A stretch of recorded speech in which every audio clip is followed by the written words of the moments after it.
What's up, guys? Welcome to Keto Rewind, and I'm Jess.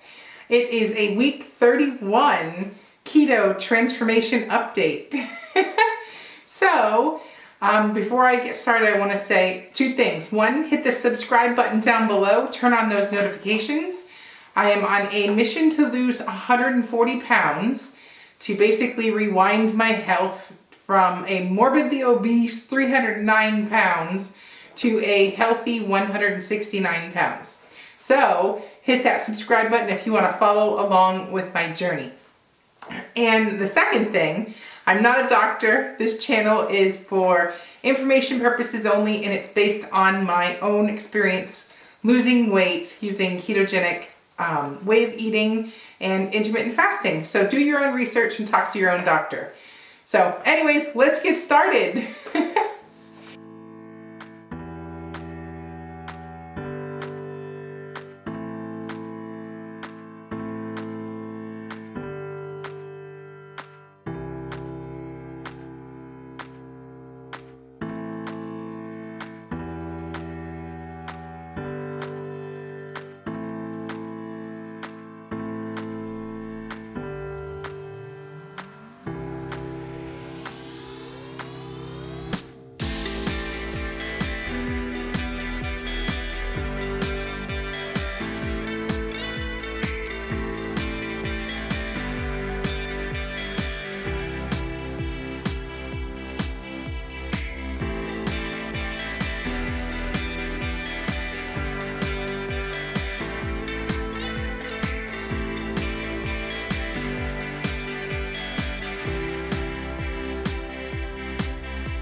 Week 31 was an interesting week.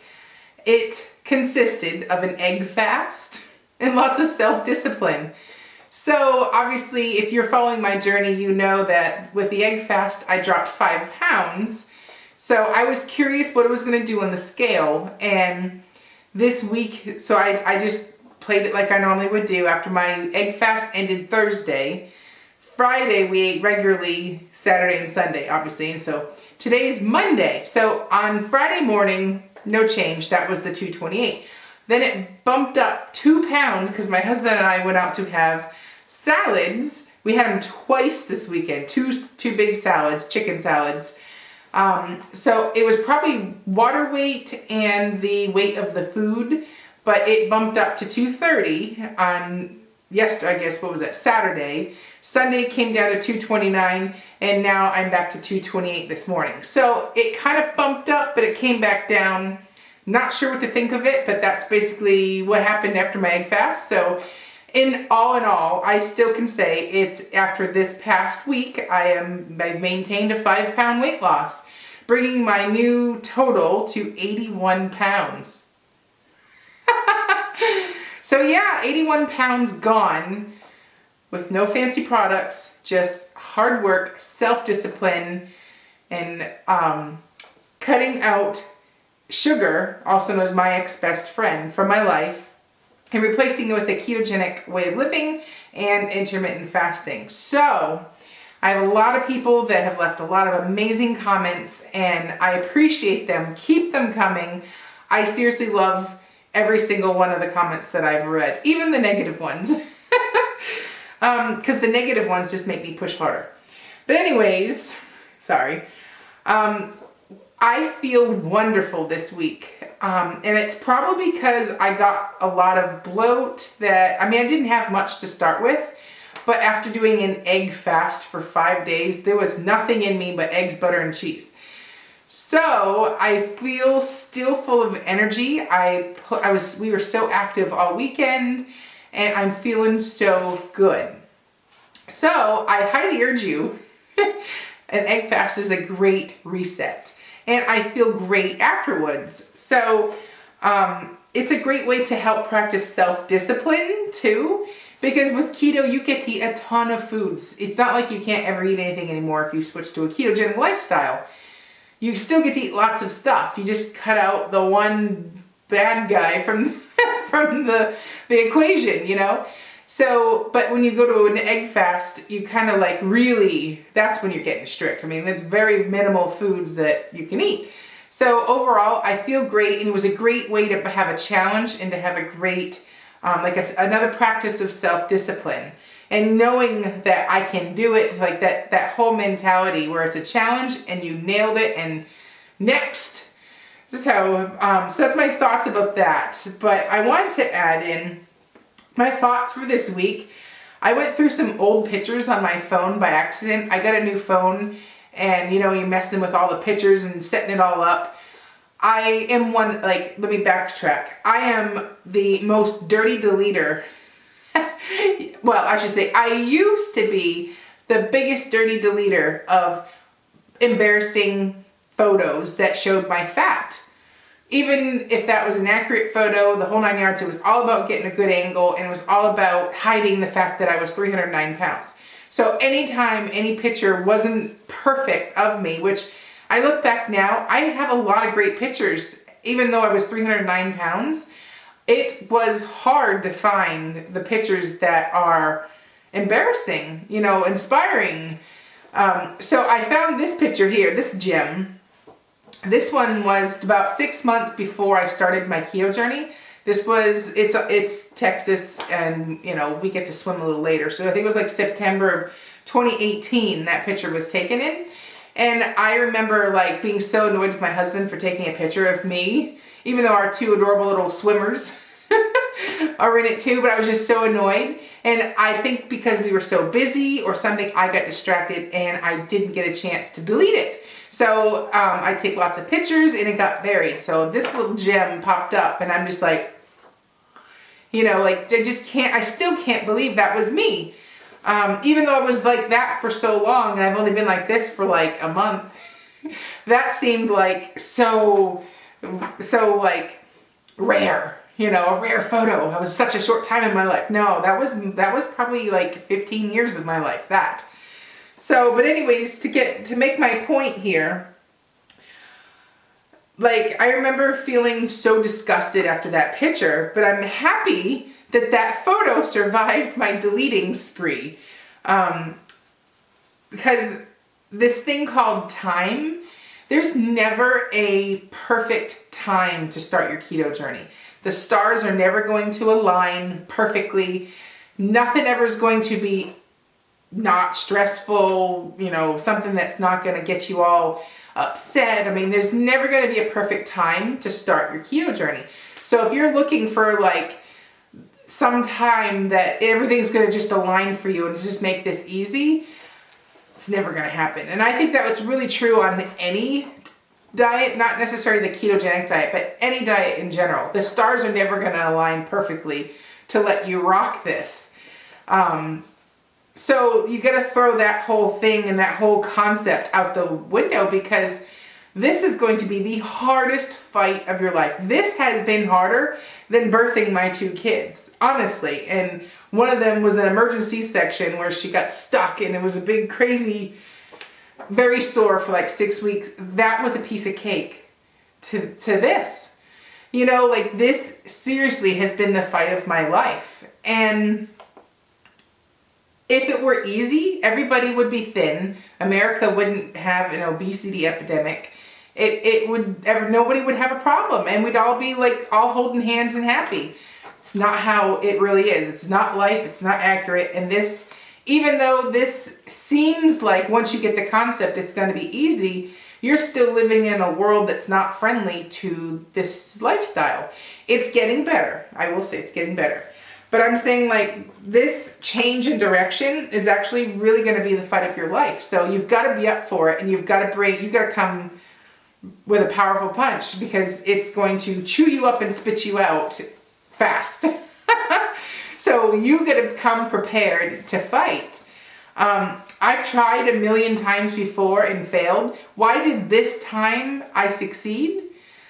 I guess the main thing is actions speak louder than words. You can say you want to lose weight until you're blue in the face, but until you actually get a plan, calculate those macros and measure all of your food, be prepared and have a mindset going in that you're going to probably fail a couple, you're going to have a couple slip ups along the way, but you're going to come out a completely new person. It's going to be worth it. So you've got to go in there with that plan. And I literally had the mere determination to not be fat anymore, to not be morbidly obese, to not have to hide myself in my fat anymore, and to cut my old best friend, sugar, out of my life for good. You know, there's like, I like to like describe my sugar addiction with like my sugar being a actual friend. The sugar was there when I was happy. The sugar was there when I was sad. The sugar was there when I was anxious. The sugar was there when I was stressed. Anything, the sugar was there in happy occasions, sad occasions. It was there for me, and it was my best friend. And it was the only thing that mattered in my life. I certainly didn't matter, but my friend, sugar, that was all that really was important to me. And the difference between now and then is I seriously can live without sugar. And I didn't think I could. I had every excuse in the book why I needed to keep sugar around. Sugar made me strong. Sugar made me feel good. Sugar picked me up when I was feeling bad. Sugar was easy. Sugar, it was always there for me. So to live without that, it's like, how, you know? So I never really I just never fully committed when I wanted to get rid of that part of my life. I never fully committed. It was almost like temporary. If it didn't happen fast enough, if it didn't, you know, if it wasn't easy, I could just go right back to it and we'd kiss and make up. But anybody can wish or desire to lose weight, but when you actually put those actions into play, that's when it happens. When you walk in there prepared to get knocked down a few times, a bunch of times, but you get back up again and you don't dwell on what just happened and you just keep moving forward, that's when these little small victories turn into big victories. When I first started, I have fallen down many times in my journey, and I call them now kind of like, instead of pounds gained, I call them lessons gained, because I gained about 20 lessons in my 7 months, no joke, that I don't get to even say I've lost an extra 20 pounds because I had to lose them, and they were from slip ups, you know, lessons learned. But you know, the first 2 weeks were just very horrible starting off. Like, I don't even know how I got through it, but I did. I just kept fighting, and I guess it was just like my one last Hail Mary pass to myself. I don't know. But the first 2 weeks are brutal, and if I could give you any type of advice, know that the first 2 solid weeks are tough. When you get to week 3, for me, that's when the magic really started to happen. And I felt like a new person. And you can kind of even see like my transition in my earlier videos go on as each week I'd be coming out of that hole. And that small little momentum kept rolling or snowballed into where I am today, 7 months later, where I completed 7 months. I just started my 8th month on the 11th. So, but anyways, with that being said, the sugar was the one part that once I cut that out of my life, it changed everything else. And it's like you don't feel, when you are so addicted to something and that something has so much control over your life, your every thought. You know, sugar made me have every excuse in the world to eat it, and I needed it, or tell me that I needed it. But sugar also made me ditch all my friends. Sugar made me hide from the world. Sugar made me upset, sad, anxious, stressed. And it made me think I wasn't worth fighting for either. Like, I was such a nothing that I needed that sugar to be something. And it wasn't until I kicked that one right to the curb and learned to live without it is when like the magic started to change, and this journey went from little small goals to these big goals, and now 81 pounds later, I am so not missing sugar, my old best friend. I ex-best friend at this point, completely cut off. There's like, it's a toxic relationship that cannot coexist. You just can't have a little bit of it. If you're a sugar addict like me, you can't just have a little bit of sugar in your life and keep moving forward. No, it's all or nothing. I have to cut it out. Bad things, bad decisions. It's not a good thing. It's toxic for me. So that's why I have been so strong on this journey, because I know how it was destroying my life. And it's different when you come across another keto channel where they didn't battle morbidly obesity like myself. They don't really get it. I get it. I was 309 pounds, hopeless, miserable, and I somehow found the strength. It's possible, it's possible to come back from that. So the one thing that I loved, sugar, was the one thing that was killing me. So what's the problem here? What's the underlying problem in all of this? Sugar.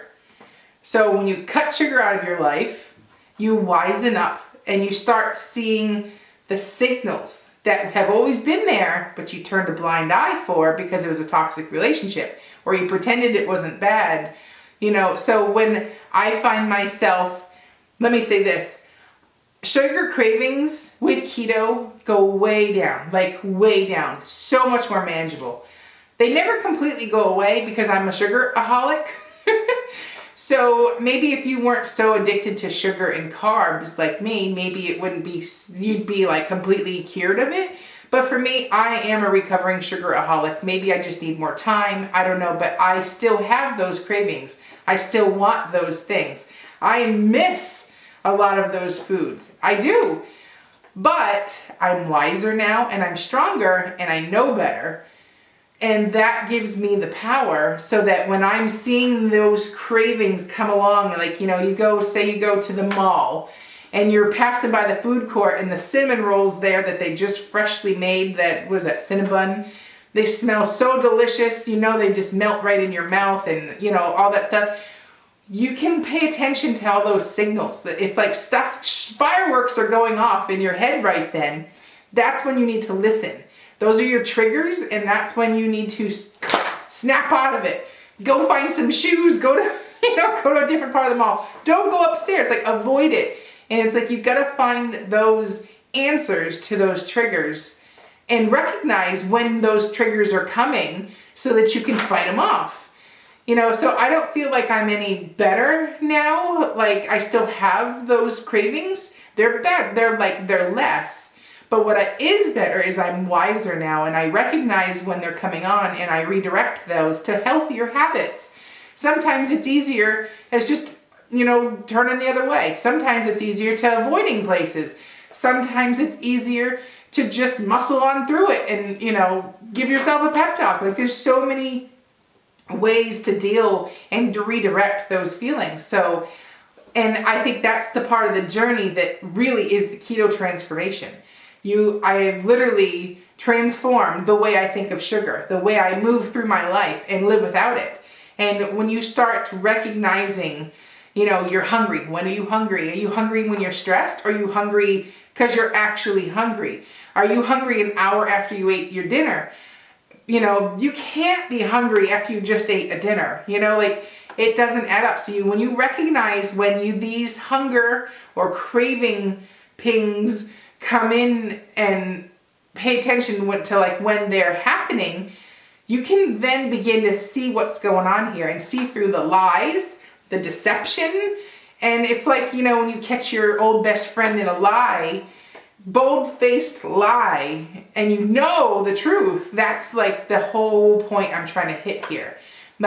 I know I don't need that sugar. I know I'm not hungry. I know I'm just bored. I know I'm just stressed, and then this is what I'm going to do instead. And you just redirect it. So you just have to channel those you get better, you get stronger, and you're better able to channel those feelings. As you get stronger, and the momentum or the snowball effect of your strength keeps growing and growing and growing. So, and I also want to say, sugar had such control over my life that sugar had me convinced. I joined a gym like the month that I started my keto journey back in February 2019. And I went my first day. I was going to lose 100 pounds that week. I went into it with that mentality. So here's my first day picture of, I took the gym selfie. But while I'm in my workout, all I can think about is everybody's staring at me. Everybody's looking at me. I'm the biggest girl here. Every pathetic thought I could possibly think was going through my mind during my workout. So it kind of like took away the whole reason I was there. I was there to feel good, to get that release. So, but like sugar had me so convinced that I wasn't worth fighting for, to go home, lose the weight first and then come back. Now try. I had every possible excuse. So now looking back, I wish I would have stayed with it and kept doing it and fought through it. But I was happy if I was going to put up a fight, at least it was fighting the food or the sugar demon there instead.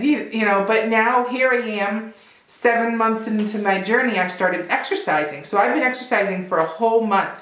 And, here's the gym selfie now. Boy, does that look different.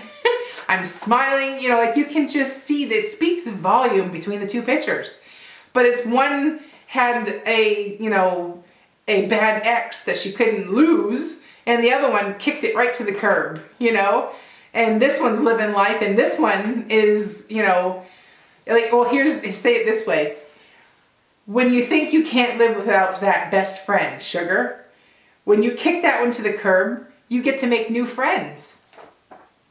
That's the exciting part. My new friends have only the best intentions for my survival, my quality of life, and my overall just happiness. My new friends, the ketogenic diet, by the way, only want me to succeed. My new friends will give me every tool that I need to be something, to be powerful, to inspire you all. So it's like when you think you can't live with that one, there are so many other friends out there, and I'm so happy I made new friends. It's so crazy how it all fits together. So that's kind of like my mantra today is you got to get rid of sugar. There's no time like the present to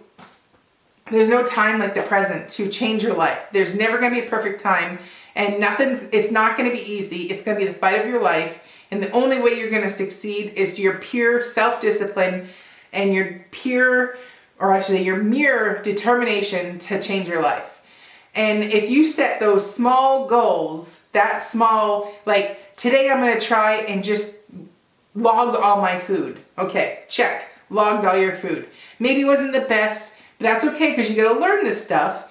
And it's just one day. And then day 2, okay, I'm going to get through the whole day without any slip-ups, log all my food, and you get 2 days through. Then you build it to 5 days, then you get a whole week of keto, and then you muscle through the carb flu if you get it. You muscle through any things you didn't know, like the way you're calculating macros and all that complicated stuff. But you muscle through it, you learn it, and you keep going, and that 1 week turns into 2 weeks, and before you know it, you're at a first month, and then you're at 7 months, or you're at 8 months with me. So that's like this little, just start with little goals. Don't try to build the house in one day. Lay the foundation, put up the walls, run some electrical, throw in some plumbing, insulate, But you know what I'm trying to say. So you can do this. Anybody can do it. And I was 309 pounds, and now 31 weeks later, I'm 81 pounds thinner, and I'm weighing in at 228. I haven't seen, I'm approaching losing my first 100 pounds. That's incredible. So, end of story. I wanted to give a shout out to the winner of the Keto Rewind mug. and I just randomly picked somebody. I loved every single comment that I got, and I really appreciate why you love my channel, ideas for upcoming videos. So I really appreciate that. Thank you so much. But the winner of the free Keto Rewind mug, stainless steel tumbler, is Kimberly Qualls. I will comment right here the spelling. I might have butchered the name, but I think that's how you say it. Please comment or send me an email at jessisketo@gmail.com so I can get your shipping address to send you this. So, and thanks for watching. And then with that being said, I have a new book.